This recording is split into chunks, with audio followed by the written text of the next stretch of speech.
KBS 1라디오 신성원의 오늘 세계는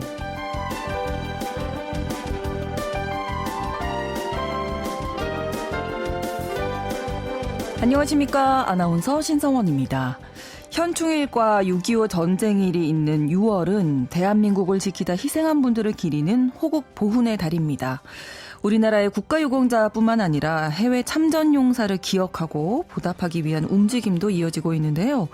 한국전쟁에 참전했던 16개 나라 중에서도 튀르키예는 앙카라 학원을 만들어서 전쟁고아까지 돌봤다고 합니다. 서로를 형제의 나라, 또 혈맹이라고 부르는 이유를 알 것도 같죠.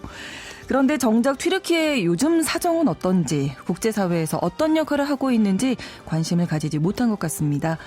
잠시 후에는 튀르키예 출신 한국인이신 알파고 기자와 함께 튀르키예의 오늘에 대한 이야기 함께 나눠보겠습니다.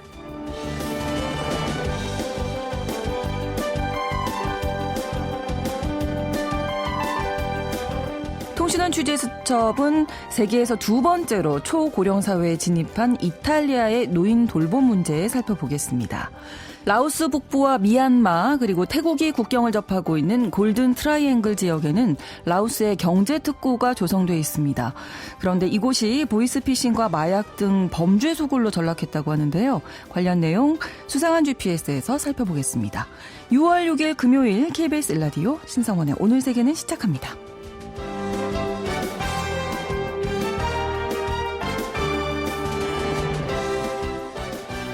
6월 호국보훈의 달을 맞아서 오늘은 6.25 전쟁 당시 우리나라를 돕기 위해서 찾아와준 형제의 나라죠. 튀르키예의 오늘에 대해서 생각해 보겠습니다. 튀르키예 출신 한국인이십니다. 알파고 신하 씨 기자와 함께합니다. 어서 오세요. 네, 안녕하십니까.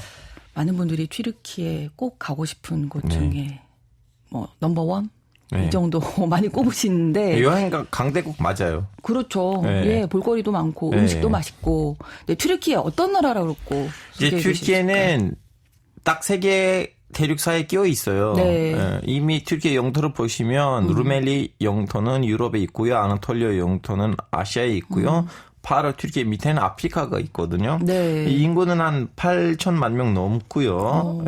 인구로 봤을 때는 이제 꽤 많은 인구죠. 그죠. 네. 그리고 한국이란 이제 수출도 보면 이제 14대 수출국이에요. 네. 그러다 보니까 6대 무역 흑자를 내는 나라예요. 그래서 튀르키예 사람들을 보기엔 좀 약간 불편하긴 한데 어쩔 수 없는 거네요. 네. 예. 자, 앞서서 제가 그 말씀 드렸잖아요. 우리나라와 튀르키예 형제 나라다 이렇게 부른다고 하는데 튀르키예에도 이런 인식이 있나요? 일단은 튀르키예 보기에는 형제 나라들의 좀 몇 명이 거론돼 있어요. 물론 한국도 마찬가지예요. 그 6.25 전쟁에 참전했던 국가들은 다 형제 나라하긴 한데 튀르키예에서도 역사적인 일화들, 사건, 사고들 때문에 몇 명 나라를 형제 나라로 보고 있어요. 그 안에는 파키스탄도 있고요. 그 안에는 보스니아도 있고요. 코소보도 있고요. 그리고 그 안에는 한국도 있어요. 그렇군요. 네. 근데 이제 한국이 좀 약간 찝찝한 거 뭐냐면 결론적으로 일종의 내전 같은 뭔가였잖아요. 6.25 전쟁이. 네. 상대편에 또 똑같은 민족의 북한이 있는데 그래서 튀르키예 사람들 보기엔 우리는 형제 싸움에 끼어 들어가는 거 아니었어 라는 그런 의혹 제기들도 있는데 튀르키예는 절대 우리는 중국군으로 싸웠어. 그래서 우리는 진짜 찐 형제 나라야. 다른 나라들은 몰랐지만 우리는 북한은 안 싸웠어. 중국으로만 싸웠고 우리는 대한민국을 중국으로부터 지켜냈다 이런 식으로. 그렇군요. 그러면 튀르키예와 한국의 정치적인 면, 역사적인 면에서 좀 비슷한 부분도. 비슷한 부분이 조금 있고요. 조금 다르기도 해요. 일단은 구테타 연도들 보시면 비슷해요. 네. 한국에서는 이제 아시다시피 4.19 혁명이 일어났을 때 그때 튀르키예에서도 민주당 정권은 흔들리고 있었지만 다음에 이제 튀르키예에서는 쿠데타가 일어났고 바로 몇 달 이후에는 한국에서 또 쿠데타가 일어났어요. 5.16이 일어났고요. 다음에 똑같은 80년 때는 튀르키예에서도 쿠데타 일어났고 한국에서도 쿠데타가 일어났어요. 근데 이제 문제가 뭐냐면 이 쿠데타들 이후에는 한국이 민주화가 됐지만 튀르키예는 애매하게 민주화가 됐어요. 그 애매한 민주화 때문에 오늘날의 튀르키예의 정치 상황이 벌어진 거예요. 애매하다는 건 어떤 부분에서? 이제 국민이 민주화를 원했어야 됐는데 야, 예. 일부 엘리트들이 원하고 민주주의가 뭔지를 국민한테 제대로 설명하지 않고 네. 뭐 나라가 그냥 잘 되면 되는 거 아니에요? 굳이 100% 민주주의가 있어야 되나라는 좀 애매모호한 민주주의에 대한 생각. 아직도 오늘날에도 튀르키예 가시면 예. 민주주의가 좋은 곳이 아니다라는 말을 공개적으로 하는 사람들이 한두 명 아니에요. 그렇군요. 네. 예. 민주주의는 서양의 산물인데 우리는 굳이 받아들여야 되나? 다 동의된 상태가 아니었던 거고. 물론 이제 다 대다수가 민주주의를 동의한 상황이긴 한데 네. 대놓고 민주주의를 반대하는 사람들이 있는 한 사회에서는 압도적인 대다수가 민주주의를 오케이라고 하더라도 그 사람들이 진짜 찐으로 원하는 것인가 아니면 중간중간에 민주주의를 어느 정도 좀 포기하고 좀 교환하고 기브앤테이크 하면서 가도 되지 않을까라는 사실 민주주의에 대한 생각이 한국처럼 네. 100%로 동의돼야지 건강하거든요. 그렇죠. 예. 그렇죠. 예. 그건 아니다. 예. 그래서 애매하게 민주화가 예. 됐다. 이렇게 말씀을 해 주신 건데 사실 이제 전체적인 영토는 아시아 쪽에 좀 많이 있는 걸로 알고 있는데 영토는 아시아 쪽에 있지만 예. 유럽으로 문화적으로 봤을 때도 아시아 문화가 압도적이지만 네. 근데 정치적으로 봤을 때 그 역사적으로 봤을 때는 튀르키예는 아시아 역사에 있었던 거 아니고 항상 유럽 역사에서 언급됐어요. 그렇죠.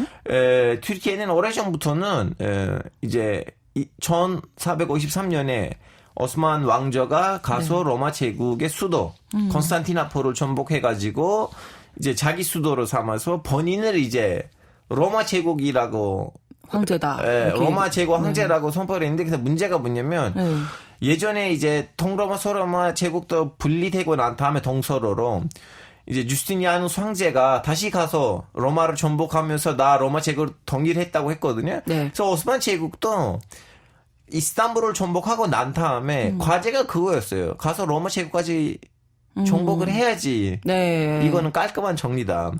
그래서 오스만 제국의 역사를 보시면 자꾸 유럽이랑 싸우지 중간중간에 뒤에서 이란이 이렇게 뭐라고 해야 되나 태그를 걸지 않으면 네. 오스만 제국이 아시아 국가들을 잘 건들리진 않았어요. 쳐다보지도 않았군요. 항상 유럽에 있어요. 로마까지 통일해야 돼. 그리고 한국에서는 잘 설계되진 않지만 네. 이태리의 오트란토이라는 지역이 있거든요. 네. 이태리가 하나의 이렇게 부츠라면 네. 부츠의 그 발톱 부분 뒷굽. 네. 뒷굽 부분 네. 그것이 오트란토인데 거기를 한 50년 동안 다스린 적도 있어요. 그 다 로마를 정복하려고. 목표는 로마 제국이었다. 예, 그래서 역사적으로 봤을 때 정치 역사 지정학적으로 봤을 때는 아시아보다는 유럽 안에 있었지만 근데 문화적으로 봤을 때는 영토적으로 봤을 때는 아시아였어요. 그렇군요. 경제적인 측면에서도 경제적인 측면을 유럽과- 봤을 때는 최근에 와서 좀 약간 옛날만큼 아니지만 네. 한 90년대 중반까지만 해도 유럽의 일부예요. 왜냐면 항상 유럽이란 교환을 해요. 그렇죠. 튀르키예는 유럽의 중국이었어요. 왜냐면 노동력이 너무 싸고 그리고 유럽에 가까우니까 웬만큼 네. 옷 그리고 그걸로 비슷한 그렇게 자동차 제조 부품들 다 네, 튀르키예에서 제조되고 유럽에 가고. 그런데 지금은 이제 에르도안 정권이 들어오면서 네. 원래 중동에 관심이 예전에 있었지만 크게 관심 없었어요. 중동에서 우리도 플레이하자 이거 없었어요. 네. 그냥 적당히 중동 국가들이랑 우리 예전에 같은 제국 안에 있었기 때문에 우리 형제들이지 정도였는데 네. 근데 에르도안 정권이 들어오면서 진짜 중동에 있는 이 정치 게임에다가 완전히 몰빵했어요. 그렇군요. 그러다 보니까 지금 튀르키예 인구 구성도 달라졌어요. 지금 한 500만 명 가까이 시리아 사람이 있었는데 물론 지금 숫자가 좀 약간 줄였어요. 내전이 끝났잖아요. 네. 그리고 또 아프가니스탄, 파키스탄 난민들도 거의 100만 명씩이거든요. 근데 네. 중동에 있는 게임에 많이 개입하다 보니까 자기 나라에 있는 인구 구성까지 달라졌어요. 그렇군요. 종교적으로 사실 튀르키예가 이슬람 국가잖아요. 네. 아니, 종교적으로 이슬람 국가라는 말이 좀 약간 틀린 말이에요. 왜냐면 그렇군요. 국교가 없어요. 국교가 없어요. 예. 튀르키예는 국교가 없는 나라예요. 종교를 근데 그러면 다 인정을 해주는 건가요? 이제 공식적으로는 그래요. 근데 최근에 와서 그것도 좀 약간 흔들렸어요. 예전에는 튀르키예에서는 한 10만 명 넘게 유태인이 있었고 그리고 네. 또 이렇게 아르메니아 사람들도 있고 그리스 사람들도 있었는데 네. 최근에 와서 분위기가 너무 중동화가 되다 보니까 피무슬림 인구는 불편함을 느껴가지고 이민의 길에 빠졌죠. 아, 그렇군요. 근데 아직도 서류상으로는 헌법적으로는 법적으로는 튀르키예는 국교가 없는 나라예요. 그렇군요. 근데 말씀해 주신 대로 지금 뭐 주변 이슬람 세력들과의 관계가 없을래야 없을 수가 없는 상황이잖아요. 지금 중동 지역 문제도 그렇고 쿠르드족도 그렇고. 다 다양하게 달라요. 예를 들면 이란이란 애증 관계예요. 가끔씩 협력하고 가끔씩 싸워요. 아, 네, 애증의 관계다. 네, 왜냐면 이란과는? 이란하고 튀르키예는 시리아하고 이라크를 누가 먹을 거냐를 가지고 그렇죠. 싸워요. 네. 근데 여기서 제일 사이가 좋은 나라는 카타르예요. 왜냐면 카타르는 또 이렇게 중립을 하려고 하다 보니까 사우디한테 지켰거든요. 네. 사우디한테 지켰기 때문에 이란 같은 자기랑 똑같은 정파가 아닌 나라랑 놀기에는 또 다소 문제가 있으니까 대신 튀르키예를 형님으로 모셔가지고 네. 사우디를 견제하고 있는데 또 이걸 보는 사우디는 튀르키예를 싫어하니까 미국에다가 야, 그동안 중동에서 이스라엘 다음에 이슬람 인구가 많은 나라로서 튀르키예를 파트너를 잡았는데 네. 튀르키예 이제 애매해요. 그래서 나랑 좀 놀아. 보시니까 지금 트럼프 대통령도 중동에서는 사우디랑 사이가 너무 좋거든요. 그렇죠. 그러다 보니까 또 사우디랑 최근에 와서 관계가 너무 나빠지고. 이제 각 나라마다 그 역사적인 배경 아니면 최근 이슈에 대해서 관계는 너무 다양해요. 그렇습니다. 튀르키예가 또 러시아, 우크라이나 이 전쟁 중재에도 적극적이잖아요. 이것도 한국 언론에서 너무나 잘못된 식으로 보도되고 있어요. 이제 튀르키예 네. 지정학적인 배경 덕분에 이제 중개자로서 잘 구성하고 있고 뭐라 해야 되는지 약간 줄타리를 잘하고 있는 외교 전제 전혀 아니에요. 배경은 어떻게 됩니까? 전혀 아니고요. 네. 아시다시피 시리아에서 오랫동안 내전이 있었거든요. 그렇죠. 그 시리아 내전이 있을 때는 튀르키예는 거기 있는 무장단체들을 지원했어요. 네. 일부 무장단체들을 지원해도 미국이 뭐라고 하진 않는데 미국이 싫어하는 유엔한테 걸리면 엄청난 문제들이 나올 만한 무장단체들이란 어느 정도 거래를 했어요. 자, 그 당시에는 시리아 중앙정부를 누가 지지했어요? 군사적으로. 이제 러시아가 지지했잖아요. 네. 러시아가 시리아 중앙정부를 거기서 군사적으로 지원을 했을 때 튀르키예의 이상한 행동들을 포착하고 기록을 해놓은 거예요. 그래서 그런지 미국이 그렇게 경제 제재를 때렸는데도 나토 회원국인데도 튀르키예가 가서 러시아로부터 S-400 방공 미사일을 구매했어요. 구매했기만 했지 지금 쓰지 못해요. 그냥 포장지도 안 뜯겨진 상태로 국방부에 있거든요. 네. 자, 그럼 이거 무슨 포장이 말이냐? 돼 있군요. 네. 예. 자, 그럼 이거 무슨 말이냐? 튀르키예는 러시아한테도 미국한테도 발목 잡힌 것들 많으니까요. 그때 이렇게 양다리를 하는 거지 무슨 뭐 지정학적 어떤 위치 그건 때문에 아니에요. 그런 건 아니다. 예, 역사적인 배경이 있는 이야기다. 이런 얘기 또 잡아주셨고요. 에르도안 대통령이 러시아와 우크라이나에 영향력을 행사해서 전쟁을 멈추는데 성과를 낼 가능성에 대해서는 이것도 그러면 트럼프가 못하는데 에르도안 어떻게 해요? 말이 돼요? 예, 이건 또 쉽지는 않은 얘기다. 미국의 지도자 트럼프도 네. 그렇게 러시아한테 양보를 많이 하려고 했는데도 안 됐는데 에르도안은 뭘 주고 뭘 기브앤테이크가 있어야지. 그렇죠. 네. 국내 문제에 대해서는 어떨까요? 사실은 튀르키예는 이 우크라이나 러시아의 중개자 역할을 한다는 모습을 가지고 그건 다 국내 정치로서요. 드디어 튀르키예에서는 뭔가 역할을 한다. 글로벌한 리더가 나왔어요. 오스만 제국 다시 부활했어. 봐봐, 이제 러시아도 우크라이나도 우리한테 와서 형님 제발 좀 약간 우리를 사이좋게 만들어 주세요. 우리 말이 서로 통하진 않아요. 이런 식으로 국내 언론에서 쓰여요. 네. 그것뿐이지 그 이하는 아니에요. 국내 문제를 정리하기 위한 것이다. 민심을 되찾기 위한 것이다. 그러면 지금 오스만 제국 이야기가 나왔으니까 19세기 중반에 이제 오스만 제국 시기에 러시아와 크림 전쟁도 있었고, 그래서 러시아가 이렇게 우크라이나 침공한다지 뭐 주변국 위협하는 걸 보면 튀르키예도 그 역사적인 일이 있기 때문에 좀 위협을 느끼지 않나요? 그건 사실은 튀르키예뿐만 아니고 유럽한테도 큰 평화예요. 한 1700년대 중순까지만 해도 유럽 네. 사람들이 싫어했던 나라는 튀르키예였어요. 왜냐면 튀르키예는 비엔나를 먹으려고 했잖아요. 두 차례로. 뭐 예를 들면 어느 날에 비엔나 커피라는 커피숍에 가시면 거기 비엔나 커피 밑에다가 숫자가 써 있어요. 네. 1683. 네. 이거 뭔지 아세요? 몰라요. 오스만군이 쳐들어왔을 땐 연도예요. 그때 오스만군이 같이 왔을 때 커피도 가지고 왔거든요. 그래서 아, 그래요? 절수를 했을 때 커피를 두고 간 거예요. 그 계기로 비엔나에서는 커피 문화가 시작했어요. 그게 비엔나 커피가 된 거예요? 예. 오늘 처음 알았어요. 예. 그건 오. 오스만 제국에 전쟁하러 왔을 때는 커피도 가지고 왔는데 졸수할 때는 커피를 가지고 두고 예, 두고. 그래서 비엔나 커피 거기로부터 시작한 거고 오스만 제국 두 차례로 비엔나를 먹으려고 했어요. 그렇군요. 그 도시를 완전히 법위를 했거든요. 네. 그래서 이 유럽을 이제 위협에 빠뜨린 나라는 18세기 말까지만 해도 오스만 제국이었어요. 근데 갑자기 또 다른 강자가 생겼어요. 러시아예요. 러시아죠. 그리고 러시아는 자꾸 와요. 네. 자꾸 이렇게 서쪽으로 와요. 서쪽으로 넓히고 있죠. 예. 네. 근데 동시에 남쪽으로도 와요. 이제 그때는 유럽 국가들은 네. 우리는 더 이상 오스만 제국 신경 쓰지 말자. 네. 그리고 딱 봐도 오스만 제국도 잠깐만 러시아 우리 땅도 뺏어가네요. 그래서 그때 특히 그 그림 전쟁은 제일 상징적인 전쟁인데 그렇죠. 그때부터 유럽이 우리는 오스만 제국을 없애버리지 말고 러시아를 견제하는 하나의 쿠션 나라로 쓰자. 방패로. 예. 네. 오스만 제국도 야야 우리는 더 이상 이 로마 제국을 통일시키겠다는 꿈을 다 포기하고 이거는 꿈이지. 네. 러시아가 쳐들어왔는데 지금 우리는 당면한 과제가 있는 거예요. 러시아라는. 우리는 서양 세력이란 이제부터 싸우지 말고 손을 잡아가지고 러시아를 막자. 이것이 바로 크림반도 전쟁이에요. 그렇군요. 예. 어쨌든 러시아가 이게 서쪽으로 가는 거는 유럽 전체적으로는 예. 위협이 된다. 예. 예. 자, 튀르키예 경제도 궁금한데요. 최근에 뭐 고금리, 인플레이션 뭐 이래서 경제가 좋지 않은데 사실 21세기에 성장을 많이 했거든요. 예.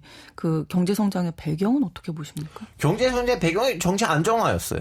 근데 지금 경제가 왜 망하느냐? 정치가 좋지 않는. 너무 안 좋아요. 에르도안이 마음에 안 드는 그 기업이 있으면 인수를 해버려요.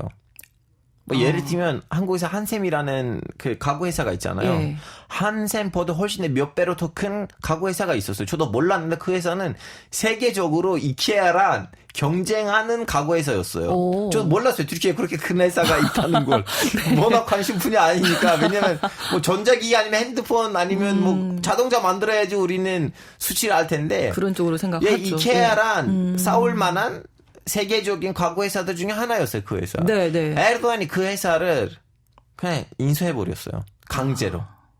그 사장님들, 그 이사진들 있잖아요. 거기 뭐 한국으로 따지면 이씨처럼 하나의 좀 그 가문의 회사였는데 그 이사회를 다 전부 감옥에 보냈어요. 나라의 회사가 된 거예요, 그러면? 이제 인수했다가 자기 측근한테는 헐값으로 팔았죠. 자, 그걸 보는 다른 이사장님들이 아니면 회장님들이 그렇죠. 그러면 몰래 예. 회사의 지분이나 자금이나 아니면 돈을 다 해외에다가 빼돌리겠죠. 보내주겠죠. 왜냐면 에르도안이 언젠가 와서 내 거를 뺏어가는지 모르잖아요. 그렇죠. 그러다 보니까 지금 자기만 빠지면 어떻게 돼? 달러가 올라갈 거 아니에요. 네. 이 현상입니다. 이 에르도안 대통령이 지금 뭐 여러 가지 사건이 있었음에도 불구하고 23년 동안 권력을 계속 운이 좋아요. 운이 좋아요. 진짜 좋아요.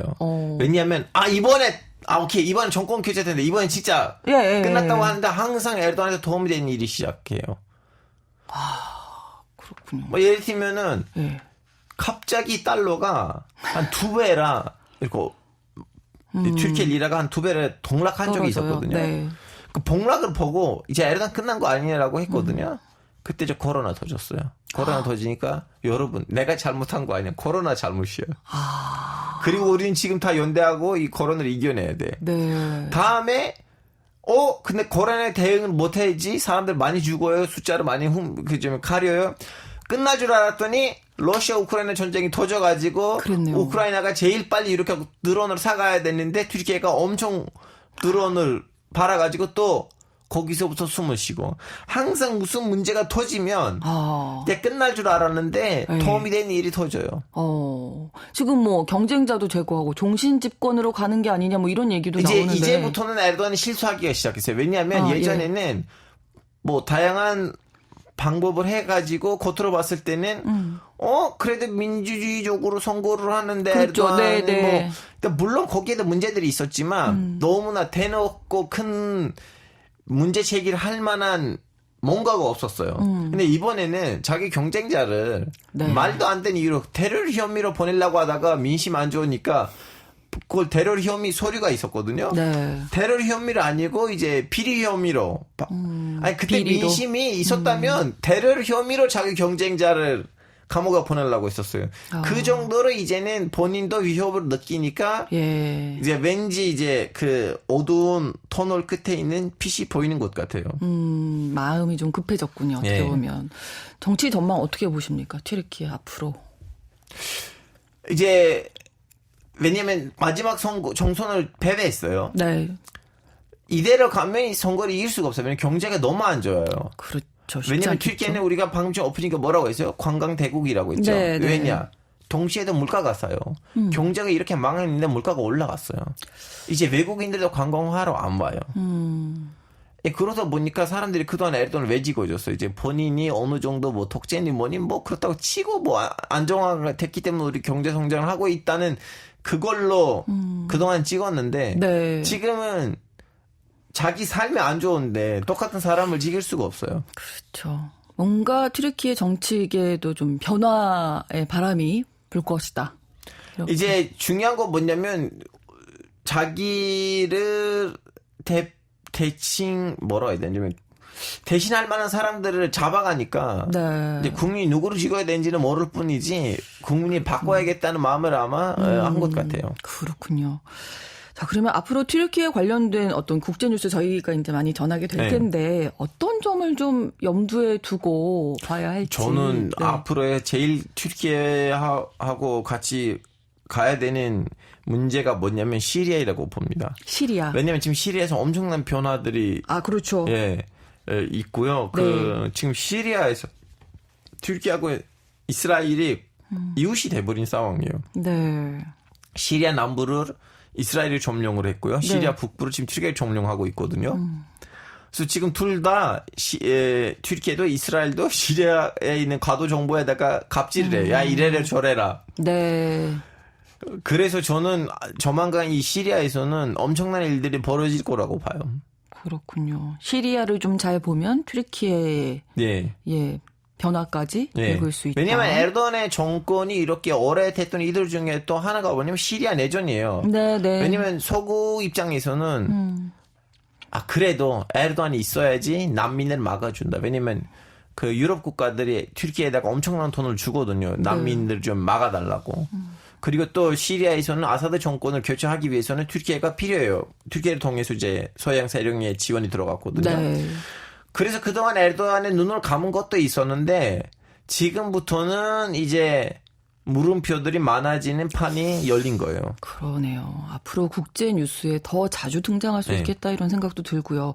우리나라의 관계로 이제 이야기를 시작해서 앞으로 양국이 좀 협력할 수 있는 부분이 있다면 어떤 부분일까요? 이제 군사적인 것들인데 근데 또 저는 취재해 보니까 네. 한국이 좀 약간 뒤통수를 당하는 일들이 있나 보죠. 뭐 같이 무기를 개발하려고 했는데 갑자기 튀르키예는 빠지고 근데 뭐야 비슷한 기술로 다른 무기를 만들었네 뭐 이런 일들이 종종 이제 귀에 들어오긴 한데요. 네. 좀 약간 이익이 충돌할 때도 없지 않아 있지 않은가. 협력하는 것도 있지만 이익이 충돌하는 것들도 없지 않아 있어요. 그렇군요. 앞으로 좀 또 잘 지켜보도록 하겠습니다. 튀르키예 관련 뉴스 나올 때마다. 오늘 현충일과 6월 호국보훈의 달을 맞아서 우리나라 국난 극복에 도움을 줬던 형제의 나라입니다. 튀르키예에 대한 낱낱이 오늘 설명을 또 해주셨어요. 알파고 신하 씨 기자와 함께 했습니다. 오늘 고맙습니다. 예, 안녕히 계세요. KBS 1라디오 신성원의 오늘 세계는 1부 마무리하겠습니다. 11시 30분부터 일부 지역에서는 해당 지역 방송 보내드립니다.